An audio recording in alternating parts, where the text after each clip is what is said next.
This Las Vegas Grand Prix DFS Picks 2025 edition of the NASCAR Gambling Podcast here on the Sports Gambling Podcast Network is brought to you by Underdog. Underdog is hooking up new customers. Play just $5 and get $100 in bonus funds when you sign up with our promo code RACESGPN. Driver, start your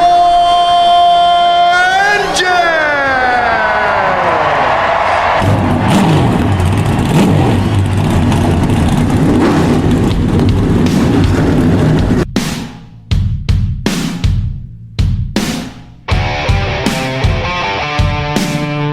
Strap in and pull those belts up tight as the Sports Gambling Podcast Network presents the NASCAR Gambling Podcast. I'm just gonna put my foot on the floor and I'm not lifting till I see God or a checkered flag. My man. With all the news and the best bets for your NASCAR weekend. We want to thank you tonight for these mighty machines that you brought before us. Thank you for the Dodges and the Toyotas. Thank you for the Fords. Lord, I want to thank you for my smoking hot wife tonight, Lisa. In Jesus' name, boogity, boogity, boogity. Now, here are your hosts, Rod Villagomez and Cody Zeeb. Welcome in to another episode of the NASCAR Gambling Podcast here on the Sports Gambling Podcast Network. He's Cody Zeeb. I'm Rod Villagomez. And today we come to you bearing tidings of Formula One DFS. And of course, we'll make some underdog picks as well. And it's Las Vegas, baby. It is the probably most exciting race for us Americans here on this soil. I know they go to Coda. I know they go to Miami. I know they go all kinds of different places. But nowhere, Cody, has the same sexy appeal as Las Vegas and driving down the strip. Yeah, it's true. I do believe America's United States number one in most races in one country, most Grand Prix in one country. So we're number one. We're number one. Okay, sorry. I was about to say, I don't know that we could take too much credit for that because our country's 15 times bigger than a lot of these other countries. It doesn't matter, Rod. Yeah, because we're number one, obviously. Look at that. You start chanting America and JDK, the Canadian, jumps in the chat. It's crazy how this works. But no, Las Vegas, under the lights. We talked about it yesterday on the Betting Picks episode. Super, super exciting, right? It's a beautiful circuit, racing on the strip, racing under the lights. It's different. It's special. And yeah, it's been great the last 2 years, the first 2 years of it in this iteration. And I'm very, very excited for this weekend. I'm definitely very, very excited. So is Mother Nature. JDK saying, did you see all the rain that Vegas is getting? Being on the same... in Vegas? Well, actually, it does happen. Every once in a while it happens. And being on the same side of the earth as Vegas, I can say that we've been getting quite a bit of it as well. The wet stuff's been falling for us. I will say, though, the weather forecast for Saturday and Sunday shows sunny skies. So I'm hoping that regular rain Vegas would weather make that race actually maybe even more entertaining. But you think? That's okay. I think, shit show wise, yes. But you know me, I'm Team Chaos with Jordan Bianchi over here. But yeah, no, it is crazy. But yeah, looks clear for the racing stuff, so that's all good. One thing I did want to say too before we get too into it is remember everything is kind of shifted up this week. Practices begin on Thursday night, so when we get to these underdog plays in a few. If you're listening to this, Wednesday when it comes out or live here, or you're listening to it Thursday morning, get those picks in early because, they're going to change. Obviously, Underdog will pull them down during the practices and the numbers will get adjusted based on what we kind of see in that. So early stuff this week with the practice sessions, starting on Thursday evening. And then, of course, the race being on Saturday night, too. Do not forget that when you go to set your DFS lineups. Don't wake up Sunday morning thinking you're going to do it. Because you'll be a little bit too late. Yeah, and you know what? We'll give you a range. Like we'll give you especially for Underdog, we'll give you a little range. We'll tell you where we feel comfortable taking that projection, and we'll make sure that you have at least a little bit of a comfortability when it comes to making those picks on Friday if when they bring them back up again for you. But yeah, if you're listening live, which we always encourage you do, this is where you take advantage of the opportunity to get it done now. So as we do every week, whether it's NASCAR, whether it's F1, whether it's IndyCar, whether it's whatever we're doing, we'll give you some of our favorite plays for the DFS slate, and then we'll come around and give you our favorite underdog plays for this as well. But before we do, let me tell you, it's time to gear up for the holidays. Cody, I don't know if you've done any of your holiday shopping yet, but I will tell you that for me, if you're buying for me, Cody, I would like something from the SGPN merch store. It's a perfect gift for the DGens in your life. And promo code HOLIDAY is going to get you 25% off of everything. Yes, even those race officials are terrorist t-shirts that have been tearing and flying off of the shelves for the holiday season. Cody's enjoying that Santa over 2.5 hose. On this one, he definitely loves the cool looking Santa. I'll take over 2.5 ho-hos too, but my cupboard can't handle all of the hose that get up in there as well. So make sure you head over there to the merch store. Use that promo code HOLIDAY. You're going to get 25% off of everything over there. And we don't sell ho-hos. I'll tell you that right now. Unfortunately not, but that's okay. Indeed. All right, Las Vegas. We are here for the racing and for the DFS portion of it. Of course, we know that there's 50 laps around this Las Vegas circuit. And, we talk about laps led, talk about all that other good stuff. These Las Vegas races have actually produced some really, really entertaining racing and racing that we can use to our advantage, to be honest with you, with DFS. And then, of course, the last few races in general have been entertaining, not the least of which last week we had a fantastic race in Brazil. And, the championship is still not locked. It's like locking, but it's not locked yet. So there's still some positioning to be had, which makes it fun for us as well in the DFS side of it. Yeah, it definitely feels a little bit closer to locked up than it was last week, obviously, where they were all within a couple of points. Lando kind of put his mark on the championship race last week. Can he have a repeat performance this week, or can one of the other guys do what he did last week? Obviously, no sprint this week, but still try and cut back into that deficit. We'll definitely talk about some of those contenders as we go through the show here. But this is going to be a real exciting one. We kind of broke down the weekend, how everything goes yesterday. And then, of course, last week, we talked about the DFS, how it kind of sets up differently from the NASCAR thing, right? In NASCAR, you just pick 6 drivers. Here, you're picking a captain. You're also picking a constructor. So, 10 teams, you're picking the constructor, and you get the results from both of the cars in there. So it's definitely a little different, but a lot of fun. Indeed, yeah. And so, of course, as far as points are concerned, right, you get 25 points for the win, and then it goes on down. Remember, there's only 20 cars in this one. 10th place gets you 1 point. So if you finish after 11th place, then it really doesn't matter. The only time it really matters for you is if you lead laps or if you beat your teammate, which, again, in some of these instances that will tell you, that's one of a wrinkle that NASCAR doesn't have, is beating your teammate and getting 5 points out of that as well. To be classified at the finish, you get a point. Classified means that you complete a certain percentage of the laps out there by the end of the race.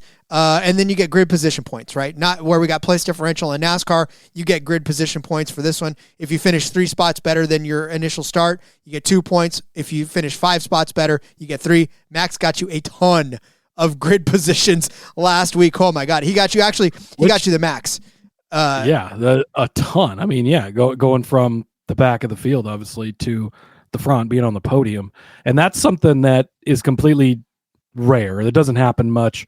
Basically, Brazil the last 2 years is about the only time you see that, and only from Max Verstappen. But that's definitely one of the biggest things, for our NASCAR players that are getting into the F1 DFS to round out the season here, is in NASCAR, you look for place differential a lot. It weighs pretty heavily in, some tracks more than others, but it does make a big difference. In F1, it doesn't make as big of a difference. You're much more likely to start near where you qualify than move forward a ton. 17th to 3rd, I mean, it just doesn't happen really ever. It's very, very rare. Max is not there the last 2 years. Weather circumstances last year. Power unit changed this past week, so things that aren't going to probably align again this week for anybody else. But yeah, it is much less emphasis on place differential. That's been the biggest thing I've learned, doing the F1 DFS compared to NASCAR DFS that we're so used to and accustomed to. And it's funny if you kind of equate that to what he's done from the poll, right? A couple of weeks ago in Coda, he got you 36.6 fantasy points, starting on the pole, finishing first, and leading 56 laps. But he got you 26.4 points, starting 19th, finishing third, and leading 4 laps. So I mean, that's Max will just score you points, and that is what Max will do. But even still, I mean, doing all of that, still less than how he started on the pole and led a ton of laps. So yeah. Kind of just goes in to show how important that is. It does indeed. All right. Well, then I say we start setting up some of our favorite DFS plays for this race. But before we do, let's take a quick second to tell you about our friends over at, not crickets. Ooh, that's not what I wanted. How about I hit the right button? There it is. Opening bed. All right, let's tell you about Novig. We're brought to you by Novig. Novig is America's #1 sports prediction market. Novig, you are getting the best prices on all kinds of things, up to and including MVP odds for the NFL. Matthew Stafford in the lead in MVP on Novig at +140. Drake May at +186. Josh Allen +471. Jonathan Taylor, disrespectful Jonathan Taylor at +871. Patrick Mahomes at 20-1 to win the NFL MVP over there on Novig. I would go grab that Jonathan Taylor one. I know running backs don't win MVPs, but damn it all, if he hasn't really been the best player, maybe that's just from fantasy football. I don't know, but still go grab it. Novig, available in 35 or more states. Go download the Novig app and get $50 when you spend $5 if you use our promo code SGPN. Get in on the action with Novig, promo code SGPN. Let's tell you officially about our friends over at Underdog. It's your home for pick'em entries where you can win up to 5,000 times your entry. We are about to give you some of our favorite Underdog plays for this particular race, but they've got everything on there. They've got boxing, they got basketball, they've got esports. How about some esports? I don't know. How about Ghost from Dota, right? I don't know. Higher than 12.5 kills in a game. Seems like something Dota can do. So give me that one on this one. It's Satanic King. Ooh, you got to love some of that stuff on there. So go find all that stuff. Find your favorite stuff. Underdog got a brand new offer for your new customer. Play just $5, get $100 in bonus funds when you sign up with our promo code RACESGPN. There are so many rabbit holes to go down on Underdog. It's so beautiful. And the fact that you compare across sports, right? So when NASCAR is going on, you could have NASCAR, you could have F1, you can have NFL, you can have college football. You can just take what you like, a little bit of this, a little bit of that. It doesn't, it's not like, I want to build an 8 thing, but I got to do it all in the NFL. Like, you can grab a little from this sport, grab a little from that sport. So much fun. You know what I love too, though, is that it kind of forces you, if you want to pick some of these other sports, to go research them and to learn about them. You know me, I'm always down. If I see a new sport, a shiny new sport, I'm like, what is it? What's the history? I want to know everything about it now. So Underdog's a great gateway drug to get into all of that. No, I don't think they want us to say that, but whatever. All right, Cody. 50 laps around the Disclaimer, no drugs were involved in the use of Underdog fantasy. I'm getting called to the principal's office this week. It's all right. All right, Cody. We'll just cut that out. Nobody heard it, right? Nobody heard it. Nobody ever hears it. So, all right, let's start laying it up our picks here for this DFS version of the Formula One Las Vegas race. Let's do just that, Rod, and I am going to go over to this is an American Grand Prix, of course, racing in Las Vegas. So let's start with the American team, the whole Haas team. And so we're going to go to the Haas team. We're going to go with Oliver Behrman. I'm going to try and get his name right today, at least. Almost maybe do a spit take. But sorry about that, Rod. Oliver Behrman, you can get him as the captain at 7,200, which is how I think I prefer to play him. Again, we'll see how things kind of shake out, after qualifying, and the grid is set. But you can also get him $4,800 in the non-captain spot, so pretty solid deal there. But the thing with him is he's just been on fire lately, and that's kind of what we talked about yesterday. 4 points finishes in a row. He's got 8 on the whole season. So this is his first full year, right? He's filled in a little bit. Ran for Ferrari a couple of years ago. Filling in, did Carlos Sainz have appendectomy or something? Whatever, I don't remember what it was, but filled in Ferrari and had like a great finish and then went back to high school later that week because it was like, oh yeah, he's that young. But Oliver Behrman, has been great this season. 4 points finishes in a row. That's kind of what I'm really looking on. You look at his points the last couple of races, 14 last week in Sao Paulo, 21 back in Mexico. So he's got the ability to have great days. Even before that, it's been consistent 8, 8, 6, 8, 19 back at the Dutch Grand Prix. So it just kind of shows you what he's capable of. But you go back to the start of the season, 4, 5, 7, 7, yes, but it's really built up down the stretch here. Some big days, which obviously is what you're looking for in the captain seat here. But also just some solid days for you, which can certainly help your lineup. So doesn't have any starts on this circuit, so we don't have anything to look back at the previous 2 races here. But he's been on fire here lately. Going to continue to ride that wave, lean into the American team on American soil.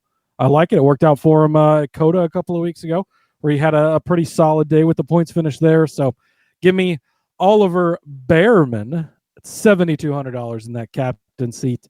And $4,800 in the non-captain seat. Behrman's not old enough to drink beer in the United States, so that's the way you remember that one.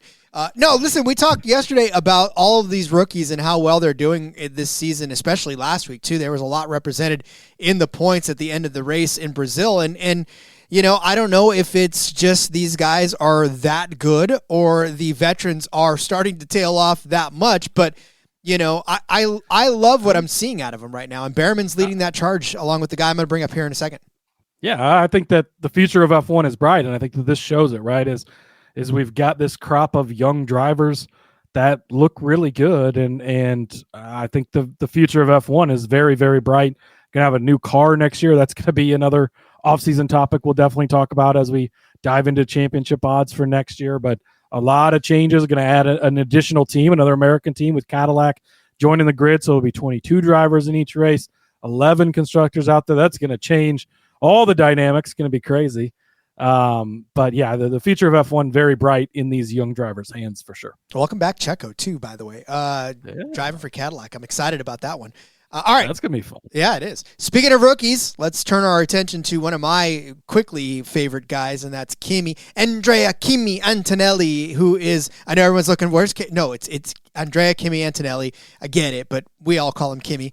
I'm going to, look, his captain price is where I'm kind of interested in. You can take him at his regular price if you want, but his captain price is such a huge discount at $12,000 from some of these guys that are up there at the top. His regular price is sitting there at $8,000 right now. Sorry, I had to click the tab real quick, but yeah, $8,000 for his regular price, $12,000 for his captain price.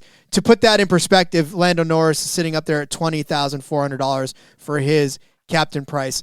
I'll tell you right now, the average price per player, when you just look at it, is $8,333. So if you put Lando Norris in your captain, you have to get very creative on the bottom end of it. So Kimi Antonelli is a good, I think, enough kind of replacement for that one, because he gives you the opportunity to maybe possibly get a second place finish like he did last week at Brazil. Listen to the betting episode. I made a case for him to actually be on the top step for the podium, spoiler alert. But I do think that Kimi Antonelli is going to ride this level of success that he's having so far. He got you 24 points last week in a non-captain status, right? And if that you multiply that by 1.5, it gives you whatever he got for a captain. But I'm not doing that math right now for you. You go do it yourself. But 24 points last week, started second, finished second. Really just had a good, clean day. Beat his teammate as well. So had that to boot. And, for Kimi, he's just had a string of pretty good finishes. Like I said, second at Brazil, sixth at Mexico, seventh at Coda, fourth in Singapore, fourth in Azerbaijan, sixth at the Italian Grand Prix, 11th at the Dutch. He went through a stretch there where he was kind of struggling, right? 11th at the Dutch Grand Prix, 15th at the Hungary, 19th Belgian, 10th at the I'm sorry, I'm reading the wrong ones. Second, I'm reading his starting positions.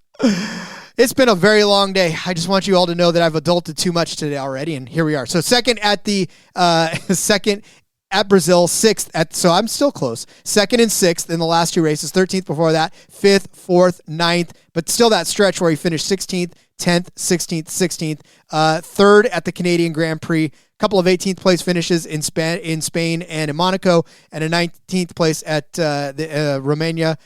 Then sixth at Miami, sixth at Saudi Arabia. So, I mean, look, Kimi has been solidly in the top 6 in the points for sure all season long, and I think he's catching his stride right now, and I'm definitely riding on this one, and I like where he could finish this week, and I especially like him for DFS purposes because there's going to be a lot of people trying to cram Norris and Verstappen and Piastri and Russell in there and just kind of skipping over Antonelli. Yeah, I absolutely love Antonelli this week. We both talked about the Mercedes team in general yesterday. We're very high on them. Obviously, at this circuit last year, they finished 1-2 with Russell and Lewis, so I think that translates well for Antonelli coming into this. And, man, just been so impressed, especially with his run at Brazil last time out, how good he looked. Talk about young, talented drivers, right? That whole conversation. Kimi is definitely maybe even the leader in the clubhouse, I would say, with that. He's got the best ride of them, yes, but he's been performing very well. So, yeah, I love the play. Yeah, and like we said yesterday, too, he held off Max Verstappen, so, Yeah, absolutely. JDK says, isn't Cadillac 2027? Audi is 2026. They're actually both 2026. So Cadillac will be the additional team added to the grid. So we'll go from 10 teams, 20 drivers to 11 teams, 22 drivers with Cadillac joining the grid. And then Audi is going to take over the Kick Sauber operation. And I believe it's just going to be called Audi F1, I think is what the name will be. So Kick Sauber will be no more. They've kind of changed their name quite a few times over the last couple of years as they get different ownership or money flowing in. But Audi will just take that team over essentially. So 11 teams on the grid with Cadillac being that additional one. Audi will be any. All right, Cody, where are we going next? Wow. I'm telling you, I had to redeem myself for reading off every wrong stat out there. So a dad joke is definitely in line for that. That was, okay. That was good. It was great. It was. You totally threw me off, Rod. I don't even know. That's it. Can we just end the show? I don't think it gets any better. Did I close the book on that one? That was good. Thank you. Have a good day, everybody. Here we go. Okay. So Oliver Behrman, the first guy I gave out, love him. Super convinced on him. Going to play him kind of no matter what happens this week. I'm good with it. I'm ready to go.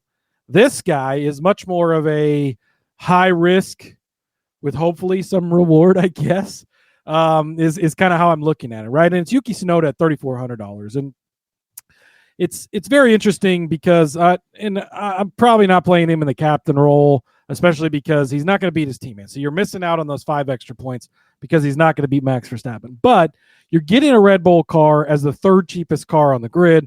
Cole Pinto down there at $3,000, Lance Stroll at $3,200, and then it's Yuki Tsunoda next up after that. And his points per race is not very great. It's really bad. It's 2.1, but there's potentially a little bit of upside there if he can put together a good day. And this is basically how we talked about Yuki yesterday, is you don't trust the guy.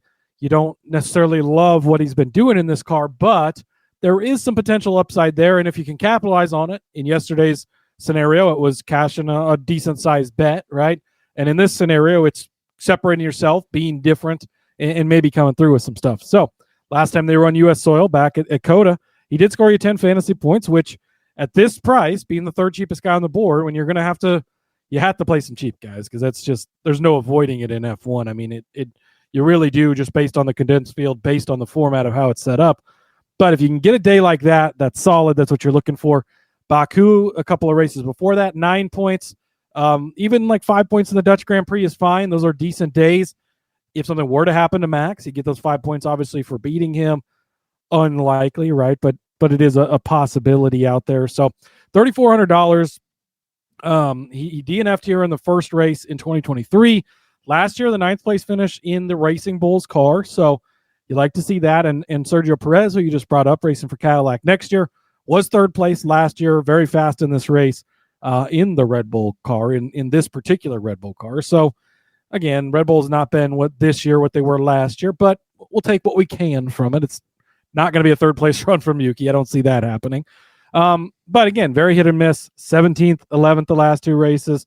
But then, like I said, the 7th at the U.S. Grand Prix, 6th at Baku. If you can get a 7th or 6th place finish from a guy that's the 3rd cheapest on the board, that's going to help your day out a lot. He had the 9th place at the Dutch Grand Prix. So really 3 of the last 7 races have been pretty decent points finishes for him when there's only 20 on the field, and he's 17th ranked on the price board, but he's finishing 6th, 7th, 9th. He's got that upside in him. I like that. So Yuki Tsunoda, I think, will set you apart. He's going to be a little bit different. I don't think a lot of people are going to play him, because if you click on him, you see 1, yes, there's a 10, but then 1, 9, -1, some 3s, some -2s, some -1s, like not a lot of great stuff in there, but this is an upside case. Don't just lock him into all your lineups for fantasy games out there, because I wouldn't do that, right? This is how you be a little bit different. But I think there is some upside with Yuki Tsunoda. So playing both sides of the card with my first 2 picks. The Beerman pick, did it again. The Beerman pick is locked in. Love him. Super high on him this week. And the Yuki pick is this guy has some upside at a super cheap price and can help you fill out your lineup. At least you didn't read the starting positions when you meant to read the finishing positions, Cody. It's Wednesday, and it feels like the 4th Monday in a row today. It's one of those days. I feel you there. Right? I feel like I'm trying to limp home on but we'll keep going. We will keep charging along because we are not pitting. We are going to ride this gas tank out till it empties. All right. I'm going to give you one of those Kick Sauber cars that we were talking about earlier, and I'm going to give you another young rookie. It's funny because a couple of years ago when we were talking about this, all we were talking about was Max and Leclerc and Checo and all of these guys that were out there week after week, and they were all veterans. And it just feels like this year, when you turn the page, it's just all these rookies, and they're all guys that contribute in not just betting aspects, but DFS aspects. And, Gabriel Bortoleto is one of those guys, I think, that has kind of contributed for you in some major ways and in some great places in DFS especially. I mean, we talk about the setup, and 10 points doesn't sound like a lot when you're talking about DFS, but in Formula One, where points are literally at a premium, right? And the majority of the points go to the guys that are at the top of the list, and you got to find your way to make some value down the board, right? Well, Gabriel Bortoleto at $3,800 last week got you those 10 points, which is a good day for him. He finished 10th. He started 16th, but not to mention he beat his teammate, which again is an automatic set of points. So yeah, you're 100%, or not last week. It was a couple weeks ago that he did that. But, last week he didn't beat his teammate, finished 9th, and God blessed. Here we go, Rod. This is me reading through the list of stats that you're given. Last week he did not get him, unfortunately. Nico Hülkenberg finished 9th, and Gabriel Bortoleto finished in 20th position. But before that, he just had a tough weekend last week. Like wrecked in, was it a P3 or qualify? Oh, well, there wasn't a P3 because it was a sprint race. So in qualifying, I think he wrecked. Then he wrecked in the race, a hard wreck too. Like just a rough weekend. So I'm not going to hold that one against him. No, he didn't even get a lap in. I really wish that we could have seen what he could have done, because if Nico's finishing in 9th, I think Bortoleto would have had a fantastic day. But in Mexico, Bortoleto finished 10th. Nico Hülkenberg finished 19th.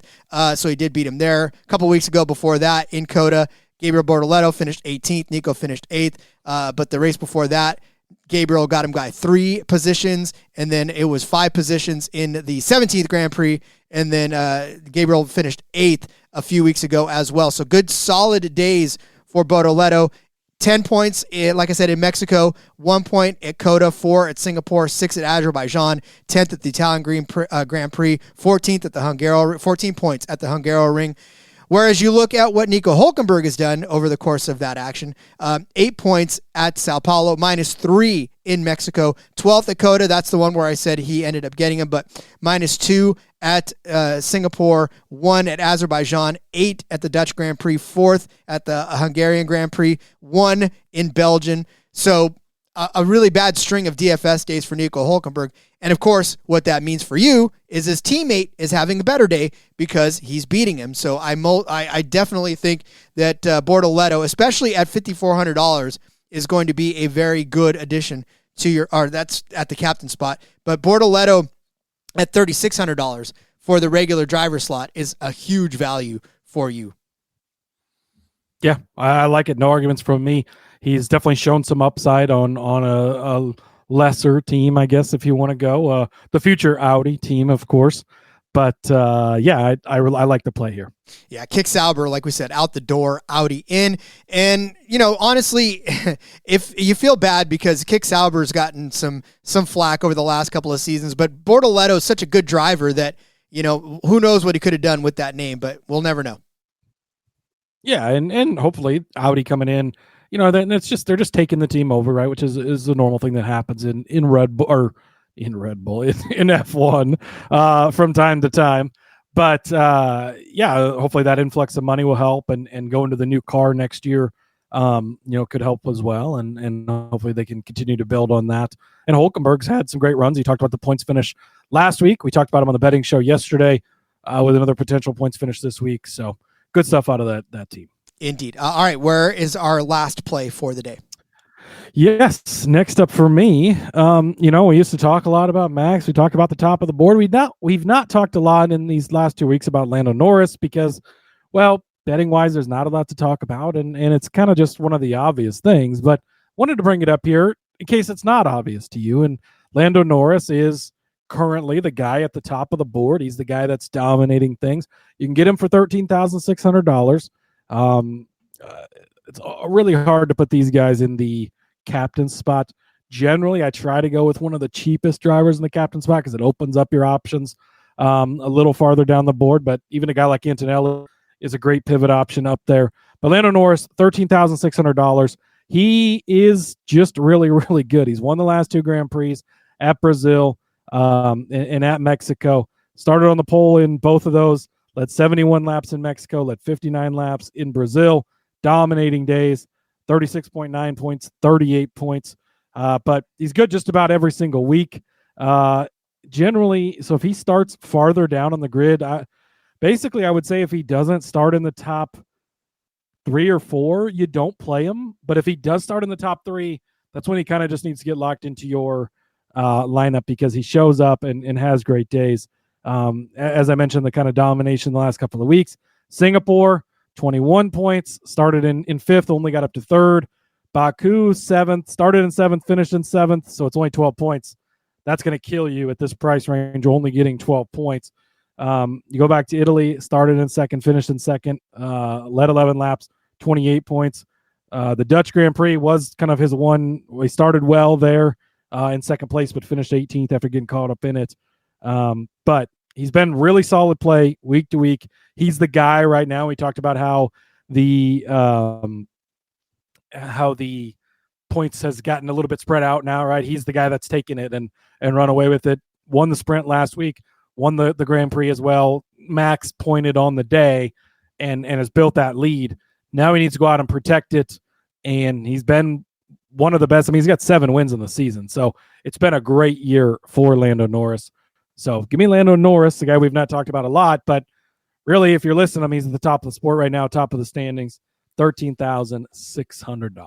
Well, it feels a lot like when we talk about guys like Blaney and Larson and Hamlin, and they're so high priced every week in DFS. And people say, well, maybe it's too expensive. And then we tell you not to overthink it because sometimes you just have to put the guy at the top in because, well, they're at the top for a reason and they have the talent to turn in a good DFS day, to turn in a good betting day. And it's just, are you willing to pay the price and get creative down the board? Especially in F1 where you have to get creative because there's only 10 places to get points. It's not, where every place on there at least gets some points for you, and you can count on maybe some place differential, maybe some fastest laps in NASCAR, but only 10 places get points in F1. Yeah. Yeah. And again, so just basically if he starts top 3, I'm playing him. If he doesn't start top 3, I'm not saying don't play him, but I'm going to be a lot more hesitant because kind of his track record this year, he's not been as good if he's not starting up near the front. So, give me Lando Norris at 13.6. So I'm going back to the well for my last play. And last week I gave you Mercedes as the constructor overall. And I'm telling you right now, both those Mercedes look fantastic, right? They're averaging 23.1 fantasy points per race. Last week they got you 37 fantasy points on the day. McLaren got you 48, but McLaren was also super expensive. And guess what? They're super expensive again this week. They are $14,000 is McLaren for the Constructor. Again, like we said, you want to try to fit these guys in and actually make a good lineup with the Constructor at the end, then you've got to find a way to save some money. And like I said, McLaren got you 48.7 points last week, but boy, they were super expensive. It was tough to fit them in. If you just put them in and try to get somewhere else, that's fine. But for a slight discount at $10,000, Mercedes got you 37 points last week. So like I said, McLaren, $13,700. The next best team, I mean, you can't even really find the next best team on there. Red Bull was probably the next best team at 17.4 after that, because everybody else was sort of right down there in the middle. Haas got you 10. That was fantastic as a Constructor. So it was between McLaren and Mercedes. I'm still picking Mercedes again. They're $11,000 this week for sure. I talked about on the betting episode my expectation for Kimi Antonelli to have another good day. Obviously, we know George Russell always having good days. George Russell has only finished outside of the points in one race. This one race has he finished worse than 10th place, and that was in Monte Carlo. And you could argue that, to finish 11th in Monte Carlo is still good. To have your car running at the end of Monte Carlo is still good, right? But he's on a tear, right? 4th place last week in Brazil, 7th in Mexico, 6th at Austin, 1st at Marina Bay, 2nd at Baku, 5th, 4th, 3rd, 5th, 10th, 5th, win, 4th. You can just pencil him in for at least a top 6 finish, week after week after week after week. And then Kimi, like we said, is one of those rising stars, and both of these guys together, you can go ahead and try to fit in the play for McLaren, because obviously we know that they're going to be 1-2, 1-4, but with how Piastri's been running, I know. Yeah, me, I if know. Lando does all the heavy lifting, you feel decent about it. But man, I love this play. Had you not, that's why I didn't put a Constructor play in here, because I think this is the play. I think Mercedes is the play this week. I think they're the Constructor to have. We obviously talked a ton about them on the betting show yesterday. If you haven't listened, go back one episode, listen to that, where we get farther in depth. But I called them to both finish on the podium at a good number. And, it happened last year with the 1-2 finish. Russell's been great. Kimi, we've already been well documented. We've talked about him.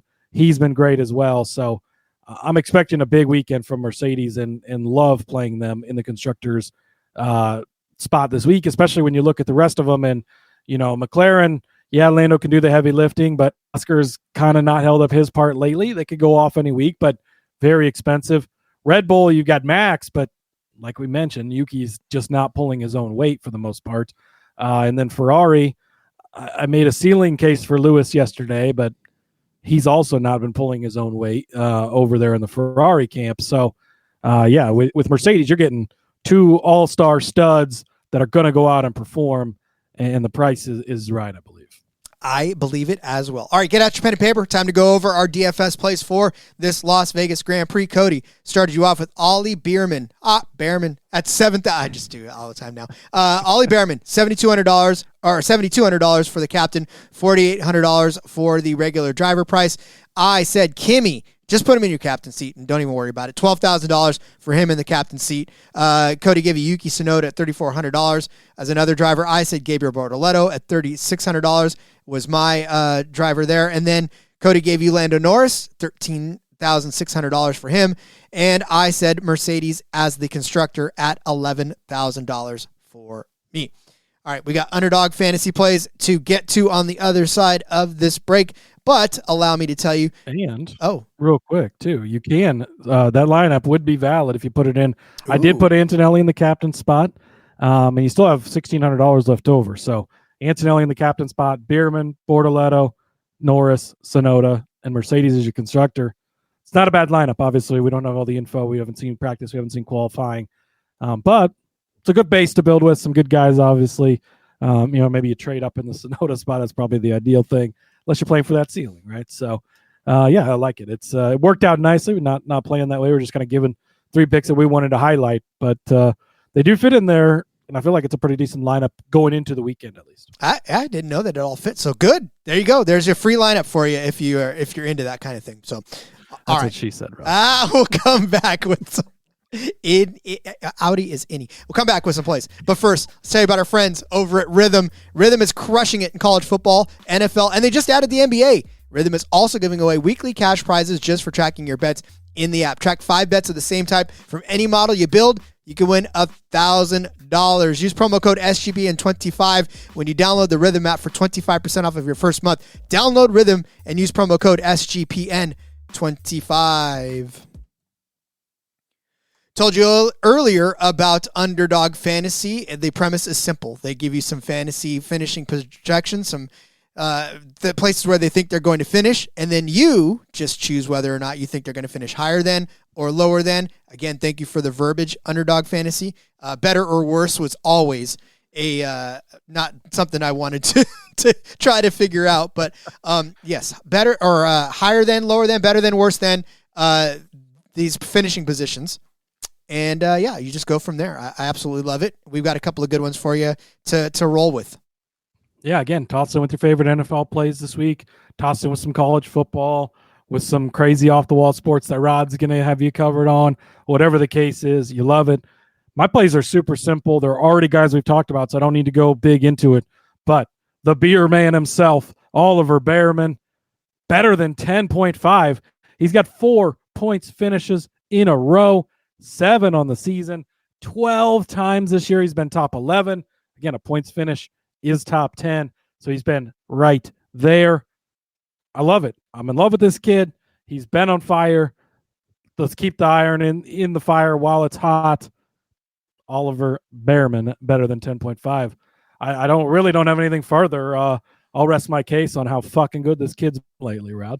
Yeah, I'm telling you right now, like I said, for a Haas car to be that good, right? I mean, we talked a little bit about him, or a little bit about Haas the last few seasons, but you know, he just seems to be making this very, very good and very entertaining to watch, this Haas team. So love it with you. And I mean, who knows, right? They've scaled way back in their Cup Series program. Obviously, they sold 3 charters, ton of money.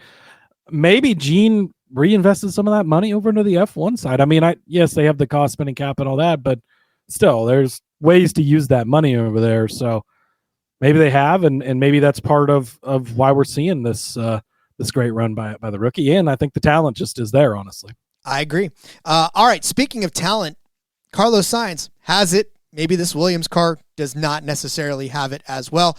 His finishing position is projected at 13.5, or 11.5 rather. I'm going to take the worst then on this one. I mean, yeah, unfortunately you got to do it, because if you look at his last few finishes, it just has not been good. 13th at in Brazil, 17th at Mexico, 20th at Cody. He did have a stretch of a couple of runs where he was better than, right? Marina Bay, he was 10th. Baku, he was 3rd. Monza, he was 11th. But before that, Dutch, 13th, 14, 18, 12, 20.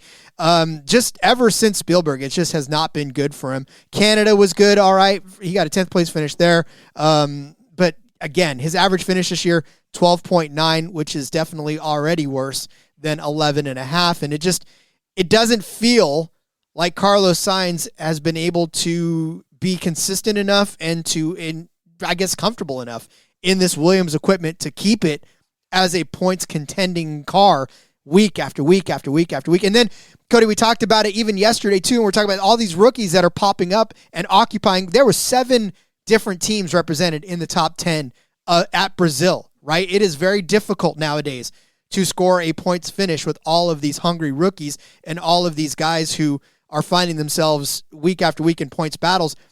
And Sainz is just not in that battle anymore, and it's not something that we're talking about all the time. I could read off any of his stats from here before. It doesn't matter, because this car is not the same car as he was driving in Ferrari, and he's definitely having a rough go of it here. So 11.5 might be a task too tall to hit this week. You could say all the signs point to taking the worst then, Rod. So I'll ride with you on that. All right. Now we're done. Everybody, thanks for joining us today with 2 dad jokes in. Might as well just go. See, we keep losing viewers. But no. Sorry, you kept saying signs, and I was like, it's like a sign for me to say this joke. So, yeah, I agree. I actually looked at this one, and I'll be playing this one as well. You made a great case for it. You really laid out everything, but we don't have a ton of guys with bigger numbers that you can take the worst then on, which shout out to Underdog for giving us this option. So let's take advantage and hit the worst side on Carlos Sainz here at 11.5. Unfortunately, I'm the guy. Look, I'm the guy this week that's the worst game guy. You're the better than guy. I think it's all my old age catching up to me. So, Cody, who's going to finish better?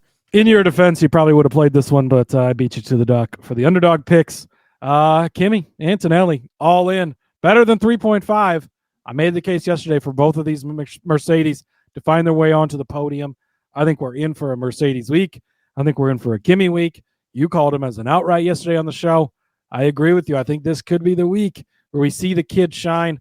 I love so much what I saw out of him last week, especially as you noted, holding off and racing a hard charging, very determined Max Verstappen last week. That puts a lot of points in the bucket for him this week as far as the belief in him. So Kimi Antonelli, better than 3.5. Absolutely love it. I will hug it and put it to bed, and I will definitely be riding that one into this underdog weekend. All right, I'm going to take another one of these vets, and it's Fernando Alonso. His projection is set at 12.5. I'm going to have to take the worst then on this one as well. It's not as if he hasn't done it back-to-back years, right, where he's finished better than this, 9th and 11th at Las Vegas, but man, you look at this season, especially the last few races, 14th at Brazil, 18th at Mexico City. He got 10th and 7th at Coda and Marina Bay back-to-back, but 15th at Baku, 19th at Monza, an 8th at the Dutch Grand Prix, 5th at the Hungaroring, but 17th at Spa. I mean, again, this is a guy that actually had a pretty good string of finishes between Silverstone and Spain too. Cantinel, 9th there, 7th, and 9th, right? All great points finishes, but it's just been way too consistent. His average finish this season, 12.4, which puts him right at the cusp of that 12.5. But over the last couple of races, a mechanical issue in Mexico City took him out there, but he started 14th, right? And we talk about how it's not easy to finish too far above where you start, and unfortunately for these Aston Martins, it's kind of been that way, right? You start where you're going to start, and then if you can maybe get a couple of positions here and there, but by and large, you're not going to finish much better than you start. And yeah, it just hasn't been there for Fernando Alonso this year. And like I said, he's been good at Vegas, but does that mean, especially with the way this season's been going for them, that he's going to be good again? I don't see it. And I think a 13th place finish is probably right in the wheelhouse for Alonso and no higher. Yeah, I agree with you. Another one that I took a peek at, and I think it's another one to take a good option for the worse than side. Man, just, he's been around a long time. He's been great, certainly. But it's so hit and miss here lately that I'll ride with you on the worst then. Like I said, you hate to see it because there's already 10 drivers already that I'm putting in the top 10. I'm in the points, right? And he's just not one of those right now. And then the cusp guys and the Isaac Hadjar are definitely going to put him in the points. Bortoleto probably put him in the points. Obviously, Kimi's going to get there as well. And even Liam Lawson, I'm saying is going to be a points finisher this week. So those spots are running out quick, right? And it's no room left in the inn. Rob. No room left in the inn. So sorry, Fernando. I mean, you can take it out on me. You can actually, Fernando, if you want to go back and just critique everything I did on this episode and tell me how much I'm not doing well, by all means, my friend. Like this is not about. Oh, that Innie Audi joke was pretty good, Rob. I made up for it. I tried to make up for it. It's there. All right. Let's get out of here, Cody. Let's send everybody off to have some time to put in their lineups before the practice sessions and all that other stuff happen. Yeah, absolutely. Make sure you get those underdog plays in, before Thursday night's practice if you want to get them at these projections because they will change once the practice stuff begins. So get those in sooner rather than later. And we'll be back tomorrow, Rod, for you NASCAR fans. We're going to be talking some NASCAR stuff. Even if you're not a NASCAR fan, come back. Got some news to catch up on, a bunch of driver announcements and rumors this week. So we'll cover all that. And Daytona 500, there's quite a few props out. Some props that might not stay around that you might want to get on sooner rather than later. So we'll cover those, go over that. It's going to be a lot of fun. Make sure you join us for that. And in the meantime, you can follow me over on the X at @Husk_Zeb. You can find all of my stuff over there. There's a lot of it. We'll just leave it at that. And we'll see you guys tomorrow. We will see you tomorrow. Follow me on Twitter at RJ Villagomez, where I complain about adulting. That's what I'm doing these days. If you want to catch up with me there, it's at RJ Villagomez. Of course, we'll be back tomorrow. And until then, everybody, we love you all. Let's go racing and let it ride.